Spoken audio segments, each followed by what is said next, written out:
Hello, everybody. It's great to have you here on this beautiful, beautiful day here at the happiest place on earth. I'm here to tell you some exciting stuff that's going on behind me. As you can see, we're in the process of finishing this project, and there's a great bunch of highly skilled people working to make this all, as pretty as people expect a project from Disneyland. So Fantasy Faire, right next to Sleeping Beauty's castle, Disneyland's own expansion for Fantasyland.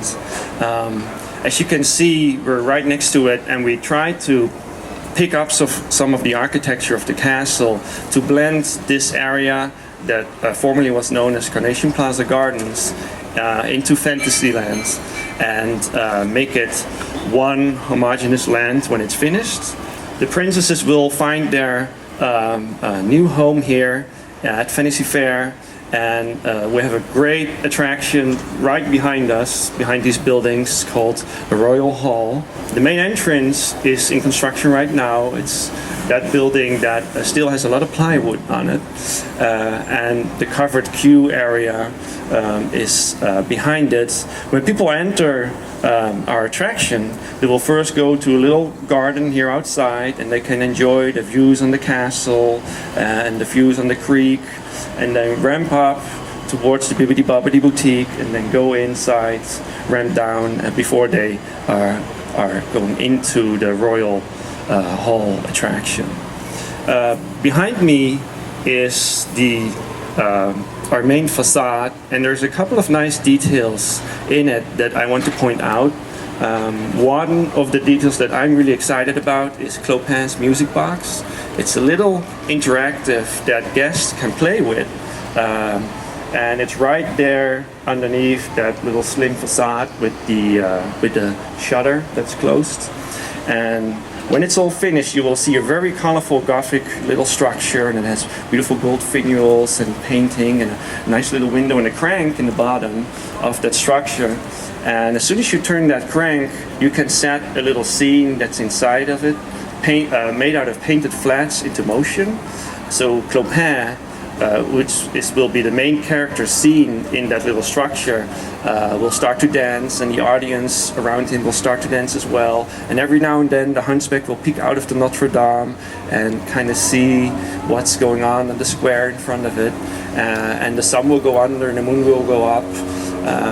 So I think that will be really a charming little detail that people can play with and discover when they are walking into this new area at Disneyland.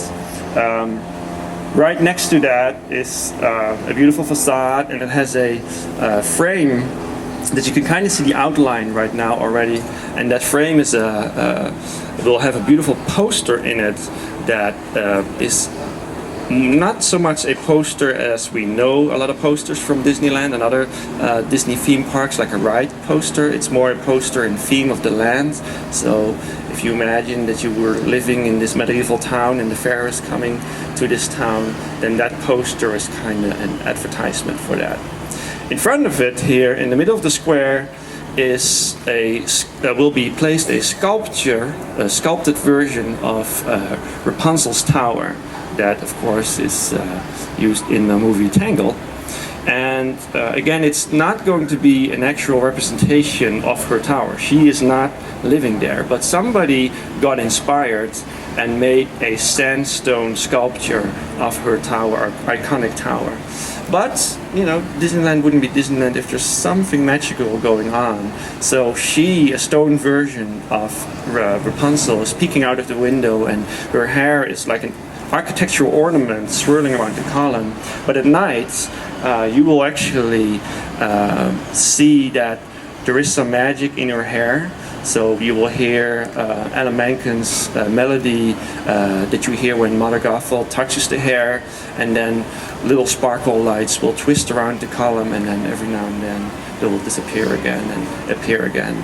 So again, I think also a very neat little detail, and it's right in the middle of our square. When you come over this bridge where you guys are sitting on, which is our main entry bridge for the Fantasy Faire area, it will be right in the middle, greeting our guests when they come in. Going on, the tower behind it, I always call it the Troubadour Tower, a main architectural feature in the land, a kind of iconic shape. It will have a beautiful finial on top of it, a staircase to a balcony. If you guys went to the Blue Sky Cellar, you see in one of the cases a carved out of wood, supposedly owl, that will be a newer post on that spiral staircase, and a lot of people ask me, like, what is the owl representing? But to me, that balcony was always used to do announcements to the townspeople that are very wise announcements, important announcements for the townspeople. So the owl is for ages already in the Western world symbolic for wisdom. So I thought it would be neat to put an owl in there. And actually, if you look at our movies like Sleeping Beauty and Bambi, and there's some more examples, owls are always in there, kind of as a wise character. Going on, moving to the left, we'll see the existing pass-through to the El Zocalo restaurant and Frontierland. We extended it a little bit so that when people come out of the meet and greet attraction,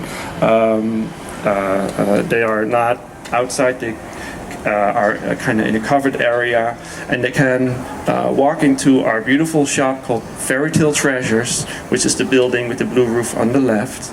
So I think that will be a really nice new shopping opportunity here at Disneyland.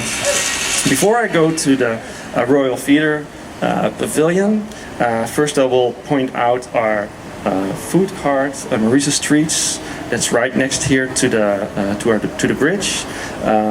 Maurice came to the fair and he came up with all these little food inventions and thought that the fair would be a very appropriate celebration to present his food inventions there. So he parked his little wagon here, and you're now able to try out what he came up with. And then last but not least is the Royal Theatre. That's of course the existing original pavilion that was here for a long, long time. The structure will remain the same, as you can see, but we will redress it to tie it into the Fantasyland theme. We added two big entry portals that are the marquees to the entrances of this venue, and there will be a beautiful Gothic proscenium built to give the very nice shows that Chris Utley will talk about in just a few seconds. And new Disney characters, a great stage, a great home here at Disneyland.